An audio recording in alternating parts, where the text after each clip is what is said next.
Hello and good morning everyone, my self Aqib Siddiqui और आज हम लोग पढ़ेंगे क्लास 12th की फिजिक्स के करंट इलेक्ट्रिसिटी का lecture number 3।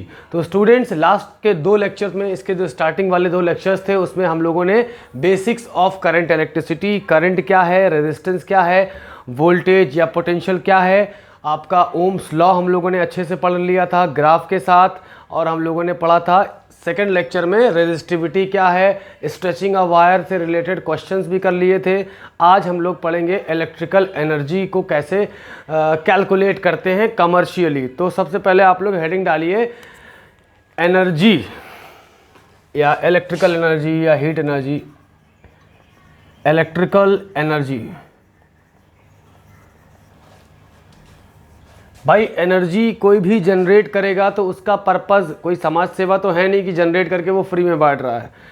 In order to calculate the energy, in order to earn the money, the person who is generating the power या the organization which is generating the power needs to sell that power, and if anything is going to be sold then that thing needs to be counted। तो वो कितनी चीज़ बेची गई, कितनी चीज़ ख़रीदी गई, उन सब को कैलकुलेट करने के लिए हम लोग एनर्जी के रूल के हिसाब से करते हैं। जैसे कि किलोवाट आवर होता है बेसिकली, तो इंडिया में क्या है कि 1 किलोवाट आवर को क्या माना जाता है, 1 यूनिट। इंडिया में क्या, मोस्टली वर्ल्ड में यही स्टैंडर्ड यूज़ किया जाता है।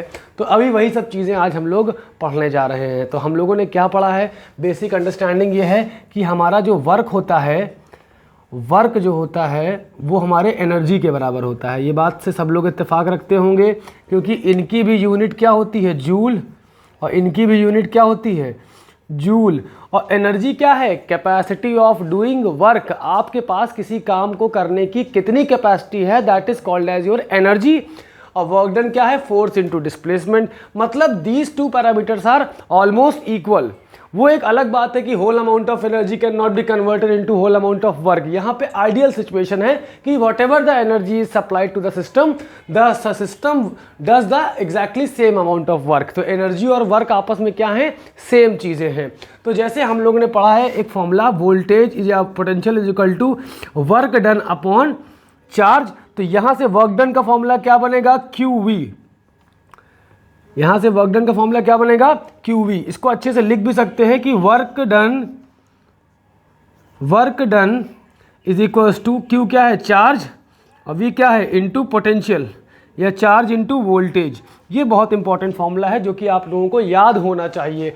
अगर हम लोग बोले कि work done is equal to क्या हो गया आपका, QV, और ओम्स लॉ में हमने पढ़ा है V is equal to IR, या सॉरी ओम्स लॉ में तो खैर पढ़ा है, लेकिन यहाँ पे वोल्टेज ना रिप्लेस करके चार्ज को रिप्लेस करें। तो हमने क्या पढ़ा है कि I इज इक्वल टू क्या होता है, Q अपॉन T। मतलब करंट इज इक्वल टू क्या होता है, rate of flow of charge. और रेट का मतलब क्या होता है, any parameter that is divided by the time. तो charge flowing per unit time is called as your electrical current. तो यहाँ से चार्ज की वैल्यू निकाली जा सकती है, Q हमारा बन जाएगा करंट मल्टीप्लाइड बाय टाइम। देखिए टाइम इधर से इधर चला गया। अब इसी Q की वैल्यू को वापस जब उसमें रखेंगे तो वर्क डन कितना आ जाएगा आपका, Q की जगह क्या आएगा, IT इंटू V। तो इसको थॉरली बोलते हैं VIT, विट। एक तरह से याद करने में आसानी होगी। मतलब वर्क डन निकालना है तो voltage into current into time of flow. Current कितनी देर तक फ्लो हुआ, क्योंकि जितना ज़्यादा देर तक करंट फ्लो होगा उतनी ही ज़्यादा एनर्जी कंज्यूम होगी। तो याद रखिएगा यही वर्क डन आपके एनर्जी के बराबर होगा। That energy may be of any form, that energy may be liberated as a heat energy, that energy may be used for doing some work। ठीक है, ये है। तो आप ये समझिए वर्क डन कितना है, voltage into current into time, है ना। अगर हम ओम्स लॉ के हिसाब से V is equal to IR से रिप्लेस कर दें, यहाँ का जो वोल्टेज है वो करंट मल्टीप्लाइड बाय रेजिस्टेंस, क्योंकि ओम्स लॉ में हमने क्या पढ़ रखा है कि ratio of voltage and current gives a constant value. तो V इज इक्वल टू कितना आ जाएगा आपका, करंट मल्टीप्लाइड बाय रेजिस्टेंस। तो वोल्टेज की जगह अगर हम IR रख दें तो हमारा W क्या बन जाएगा, V की जगह IR रखिए तो IR इंटू ये IT एज इट इज़ रखा रहने दीजिए। तो कितना आएगा, I इंटू आई क्या हो जाएगा आपका, I square R multiplied by T। तो वर्क डन कितना हो गया, I स्क्वायर RT। तो वर्क डन का पहला फॉर्मूला ये था और दूसरा फॉर्मूला ये निकल के आ गया। Now coming to the third formula, तीसरा फॉर्मूला हमारा क्या होगा, work done is equal to क्या पढ़ा है हमने, VIT since work done is equal to V I T, V और टी एज इट इज रखा रहने दो क्योंकि वी की वैल्यू रख चुके हैं। तो आई की वैल्यू यहाँ से भी निकाली जा सकती है। आई की वैल्यू क्या हो सकती है यहाँ से, वी बाई आर। तो यहाँ पे चाहे तो रेफरेंस में लिख दो since I is equal to क्या होगा, V by R using Ohm's law. तो इस आई की जगह यहाँ वी बाई आर लिख दे तो वर्क डन कितना आएगा, v इंटू वी कितना आएगा, V square upon R that is multiplied by time. तो this is the third formula for your work done. तो देखिए वर्क डन के 3 फॉर्मूले हो गए, एक तो विट मतलब वी आई टी, एक हो गया आई स्क्वायर आर टी और एक हो गया V square upon R multiplied by T. तो since work done is equals to heat energy या एनर्जी, तो एनर्जी कितनी हो जाएगी, हीट एनर्जी, H बराबर कितना हो जाएगा, तीनों बराबर होंगे, वी आई टी या आई स्क्वायर आर टी या V square upon R into T. आप लोगों को ये चीज़ समझ में आई। हमारे पास बेसिक फॉर्मूला हुआ करता था voltage is equals to work upon charge, ठीक है। तो यहां से हमने वर्क डन का क्या फॉर्मूला निकाला, चार्ज मल्टीप्लाइड बाय वोल्टेज। तो W is equal to Q V आ गया। अब दिमाग में आया कि हमारे पास करंट अवेलेबल है तो चार्ज को रिप्लेस कर दें करंट से। तो I इज इक्वल टू क्या पढ़ रखा है हमने, करंट चार्ज अपॉन टाइम। तो चार्ज इज इक्वल टू कितना हो जाएगा, I इंटू टी। तो I इंटू टी क्यू की जगह हमने रख दिया तो ये क्या मिल गया, ITV या इसको VIT बोलते हैं। देखिए I into T into V लिखो या V into I into T लिखो, इसमें कोई डाउट तो नहीं है। तो वर्क डन हमारा आ गया VIT। अब इसमें हम एक बार V की वैल्यू IR रख दें, ओम्स लॉ तो पढ़ा है ना कि V by I is equal to R, तो V बराबर IR। तो इसमें V की जगह जब IR रखेंगे, देखिए V की जगह IR रख दिया और IT हमारा एज इट इज रखा है। तो I इंटू आई मिल के आई स्क्वायर बना लिया और R इंटू टी बच गया। तो वर्क डन का दूसरा फॉर्मूला भी हमको मिल गया। तीसरा फॉर्मूला VIT तो है ही है हमारा एज यूजुअल फॉर्मूला, तो उसी फॉर्मूले में V और T एज इट इज रखा है। देखिए I की जगह ओम्स लॉ से क्या लिख सकते हो, V बाई आर, देखिए R नीचे भेज देंगे V के, तो I की जगह हमने क्या लिख दिया, V बाई आर। तो V इंटू वी क्या हो गया, V square upon R into T बन गया। तो वर्क डन के एनर्जी, हीट एनर्जी के 3 फॉर्मूले हमें बेसिकली यहाँ पे देखने को मिले, तो इसे आप लोग नोट कर लें। फिर हमारा नेक्स्ट टर्म आता है, हमारा नेक्स्ट टर्म आता है पावर। अब हम लोग हेडिंग डालेंगे पावर या इलेक्ट्रिकल पावर कह सकते हो इसको।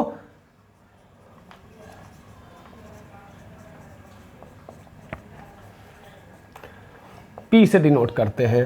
पावर का मतलब है the rate of doing work, the rate of doing work, the rate of doing work is called as power. Power का क्या मतलब है, the rate of doing work. तो पावर का मतलब, रेट का मतलब any parameter that is divided by time is called as your power. इसकी बेसिक यूनिट वर्क डन की कितनी होती है, जूल, और टाइम की कितनी होती है, सेकंड। और इसी को कंबाइन में हम लोग क्या बोलते हैं, पावर की यूनिट क्या होती है, वॉट। तो रेट ऑफ डूइंग वर्क क्या मतलब हुआ कि वर्क डन अपॉन टाइम। जैसे हम लोगों ने करंट को समझा था ना कि rate of flow of charge, तो करंट क्या बना, Q अपॉन टी बना। तो rate of doing work is called as power. तो मतलब क्या हुआ, वर्क डन अपॉन टाइम। जैसे मान लो एक इंसान है, वो नीचे ग्राउंड फ्लोर से फर्स्ट फ्लोर तक एक ऑब्जेक्ट को पहुंचाता है जिसकी हाइट 10 मीटर है, 20 kg के मास को 2 मिनट में पहुंचाता है एक डेफिनेट हाइट में। और एक इंसान है जो वही मास को वही दूरी पे पहुंचाना है उतनी ही हाइट पे, और वो 4 मिनट लेता है। तो ज़्यादा पावरफुल कौन होगा, जो कम टाइम में ज़्यादा वर्क करेगा।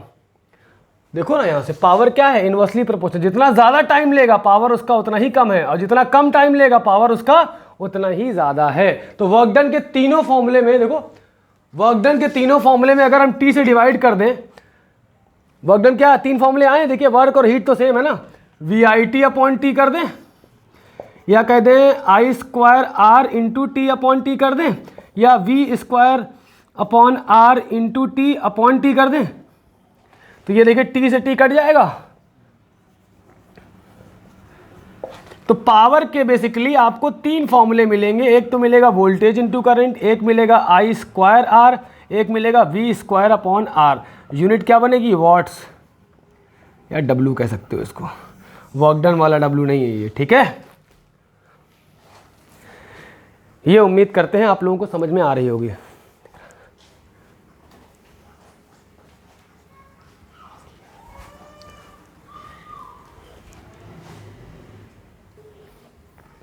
ठीक है, तो ये आप लोगों ने पावर का फॉर्मूला ड्राइव कर लिया। ठीक है, अब हम लोग ये पुराना रिलेशन डिलीट कर देते हैं।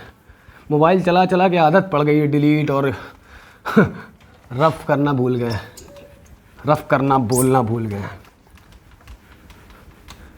ठीक है, ये मेरे ख्याल से आपका हो गया होगा, इसे नोट कर लीजिएगा पॉज करके। अब देखिए पावर की यूनिट क्या होती है, वॉट्स।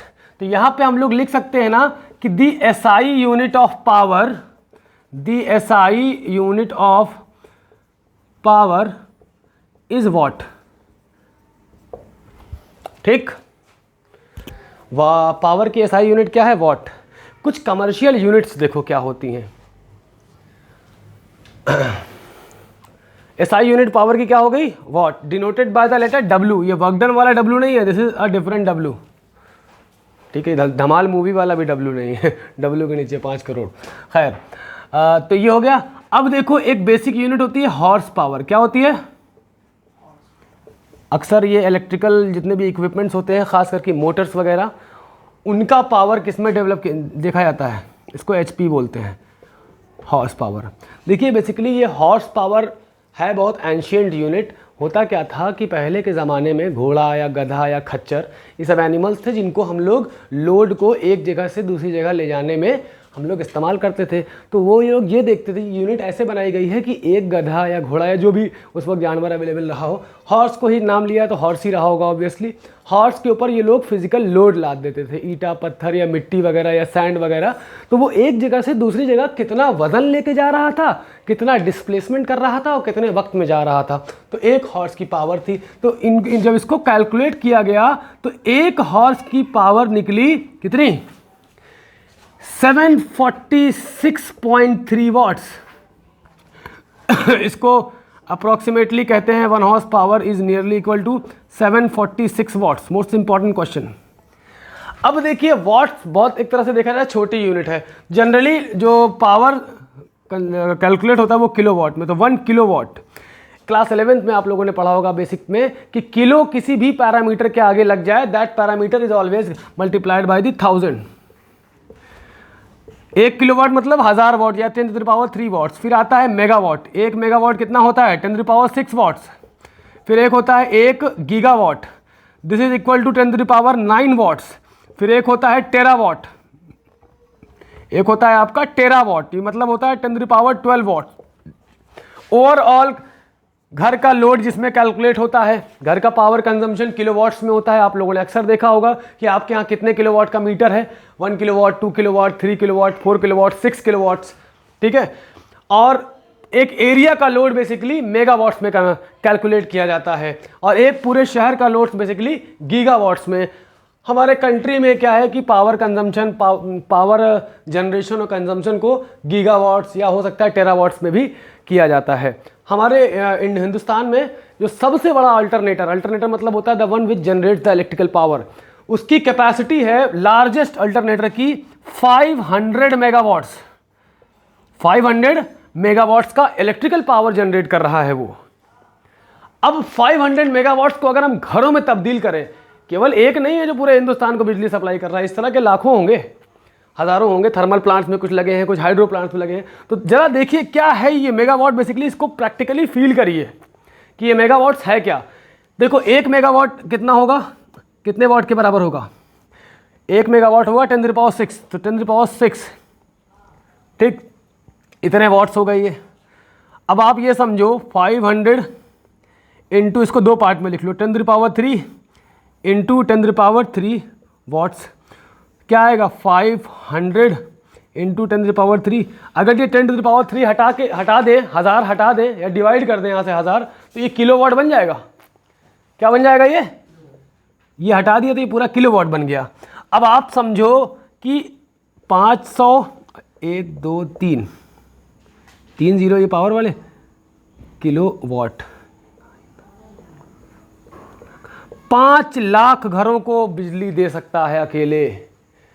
सोचो हमारा हिंदुस्तान कितना महान है कि ऐसी टेक्नोलॉजी डेवलप्ड है कि एक single alternator is generating 500 megawatts of power, कि वो 5 लाख घरों को, अगर सबका 1-1 किलोवाट का लोड है तो, नहीं तो केवल 1 लाख घरों को, बहुत होता है यार, समझ रहे हो इस चीज़ को।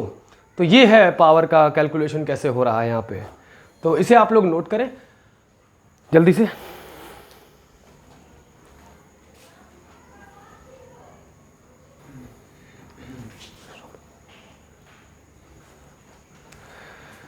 Now coming to the next topic, commercial units of electrical energy.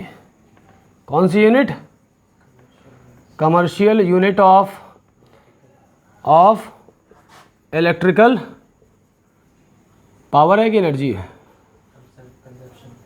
Energy consumption कह दो, इलेक्ट्रिकल एनर्जी कंजम्पशन। एनर्जी का तो कंजम्पशन हो चाहे जनरेशन, हमसे क्या लेना तेरा, लेकिन हाँ कंजम्पशन का ही बोला जाता है बेसिकली। अब देखिए भाई, हमारे जो इलेक्ट्रिकल इक्विपमेंट्स होते हैं घर में, या जनरली अगर आपका 2 कमरे का भी मकान है, घर में 2-4 लोग भी हैं, तो मोस्टली हमारे पूरे घर का लोड होता है 2 किलोवाट्स, जिसमें आपका बल्ब, टेलीविज़न और आपका रेफ्रिजरेटर, बहुत सारी चीज़ें इंक्लूडेड होती हैं। तो वॉट वगैरह में अगर हम लोग कैलकुलेट करेंगे तो कैलकुलेशन हमारा बहुत ज़्यादा कॉम्प्लेक्स हो जाएगा, और उस कॉम्प्लेक्सिटी से बचने के लिए हम लोग वॉट ना यूज़ करके किलोवाट इस्तेमाल करते हैं। तो ये बात समझ में आई कि वॉट में क्यों नहीं लेते। जनरली घर में मीटर लगा होता है, ये नहीं कहता कि हमारे यहाँ 1500 वाट का मीटर लगा है, या 2000 वाट का, या 5000 वाट का। देखो यूनिट्स वगैरह भी वैसे ही इस्तेमाल की जाती हैं जैसे ज़रूरत होती है। अब जैसे सोना क्या कुंटल में नहीं नापा जा सकता, जो घर में खरीदता है इंसान, 1 ग्राम 2 ग्राम 10 ग्राम 20 ग्राम, लेकिन ग्राम्स में क्यों नापा जाता है। अब कुंटल में लिखना हो 5 ग्राम सोना लाया 0.00005, कितना अजीब लगेगा ना। तो ज़रूरत के हिसाब से, अब पेपर की थिकनेस नापनी है, क्या किलोमीटर में नहीं लिख सकते, उसको लिख सकते हैं, लेकिन कितना गंदा लगेगा यार, 0.000186 किलोमीटर। तो जहाँ पे जैसी रिक्वायरमेंट होती है वहाँ पे वैसी यूनिट्स का इस्तेमाल किया जाता है। यहाँ से चांद तक की दूरी मिलीमीटर में नापो, कितना ख़राब लगेगा, कितने अरब खरब मिलीलीटर, 3 लाख किलोमीटर को कन्वर्ट करना पड़ेगा मिलीमीटर। खैर समझ रहे हो ना इस चीज़ को। तो यूनिट भी उसे, अब पावर एक ऑन एन एवरेज, एक एवरेज इंसान की जो कि हिंदुस्तान में रहता है मोस्टली, तो भाई घर का लोड 1 किलोवाट तो मिनिमम होगा ही होगा। तो यूनिट को अच्छे से यूज़ करना चाहिए, जो हम जैसी ज़रूरत हो, इसीलिए तो इतनी यूनिट्स बनाई गई हैं, ठीक है। तो किलोवाट में यूज़ होता है। जैसे मान लो अगर हम लोगों ने बोला कि power is equal to work upon time, अगर हम वर्क की बात करें कितना आएगा भाई, वर्क की बात करेंगे तो ये आएगा पावर इंटू टाइम, आएगा कि नहीं आएगा, पावर इंटू टाइम। अगर 1 जूल वर्क है तो क्या होगा, 1 वाट का पावर चला है कितने देर तक, 1 सेकंड तक है। देखिए अगर 1 जूल वर्क है तो पावर कितना रहा होगा, 1 वाट का रहा होगा, और 1 सेकंड के लिए चला होगा, तभी तो इनका प्रोडक्ट 1 देगा। 1 वाट का पावर वाली कोई चीज़ 1 सेकंड तक चली हो तो उसको क्या बोलेंगे कि वो 1 जूल ऑफ एनर्जी। वर्क क्या है भाई, ये एनर्जी है भाई। चलो अब थोड़ा सा ज़्यादा समझ में आएगा। तो कितनी एनर्जी खर्च हुई, 1 जूल ऑफ एनर्जी खर्च होगी, तो क्या होगा, 1 वाट की कोई चीज़ 1 सेकंड तक चलेगी। अगर हम बोले कि 1 किलोवाट आवर कितना होता है, तो बेटा ये किलोवाट क्या है, ये पावर की यूनिट है, और आवर क्या है आपका, टाइम की यूनिट है। तो पावर इंटू टाइम क्या देगा आपको, एनर्जी देगा ना बेटा। अभी समझिएगा, देखिए मज़ा आने वाली है। 1 किलोवाट आवर, इसको अगर हम कन्वर्ट करना चाहें बेसिक यूनिट में तो 1 किलोवाट किसके बराबर है, 1000 वाट्स के बराबर है, और 1 आवर किसके बराबर है, 60 इंटू 60 सेकेंड्स के बराबर है। तो अगर हम 1 किलोवाट आवर की बात करें तो 3 जीरो ये और 2 जीरो ये, और 6 इंटू 6 कितना हो जाएगा, 36 इंटू 10⁵ वाट सेकेंड्स। स्टैंडर्ड तरीका यह है कि डिजिट के, कितनी भी बड़ी डिजिट हो, 1 डिजिट के बाद राइट साइड में पॉइंट होना चाहिए। ये लिख दोगे गलत नहीं है, लेकिन स्टैंडर्ड जो है उसको भी फॉलो करना होता है, कभी कभी ज़रूरी हो जाता है ये, खास करके बोर्ड एग्जामिनेशन में। तो 3.6 इंटू 10⁶, और वाट सेकंड क्या होता है बॉस, देखो ना, वाट सेकंड किसके बराबर है, जूल के बराबर है। और याद रखिएगा 1 kilowatt hour is equal to 1 unit of electricity, 1 unit of 1 unit electricity के बराबर होता है, जो कि हमारे उत्तर प्रदेश में ऑन एन एवरेज जिसका चार्ज होता है फॉर यूपी, दिल्ली की बात ना करिएगा, वहाँ फ्री है 300 unit, I am talking about our state UP, on an average इसका 5 से 6 रुपीज़ के बीच में 1 यूनिट का इस्तेमाल, 1 यूनिट का प्राइस इतना होता है। ठीक है, अब यहाँ पे समझने वाली बात यह है कि अलग अलग तरह के यूज़र्स को अलग अलग रेट में इलेक्ट्रिसिटी प्रोवाइड कराई जाती है। जैसे कि एक कोई छोटा यूज़र है, ही और शी, जेंडर डजेंट मैटर, वो कितना भी यूज़ कर रहा है, मान लो 200 यूनिट तक यूज़ कर रहा है तो 5 रुपये रेट लगेगा।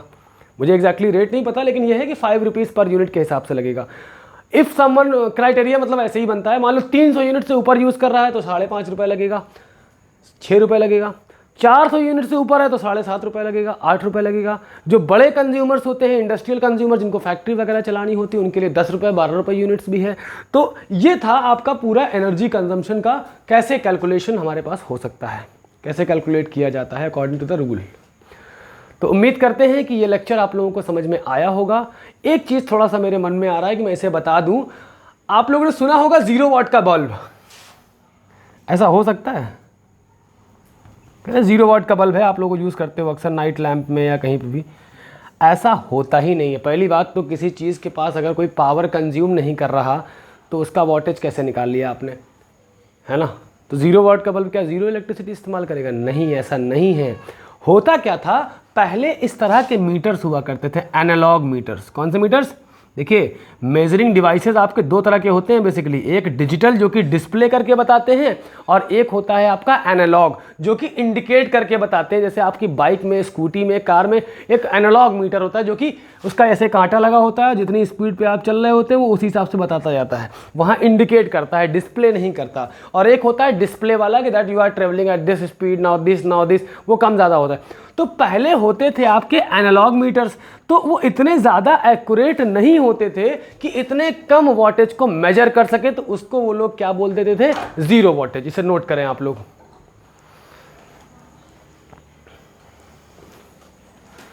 उम्मीद करते हैं कि ये लेक्चर आप लोगों को समझ में आया होगा। मिलते हैं करंट इलेक्ट्रिसिटी के लेक्चर नंबर 4 में।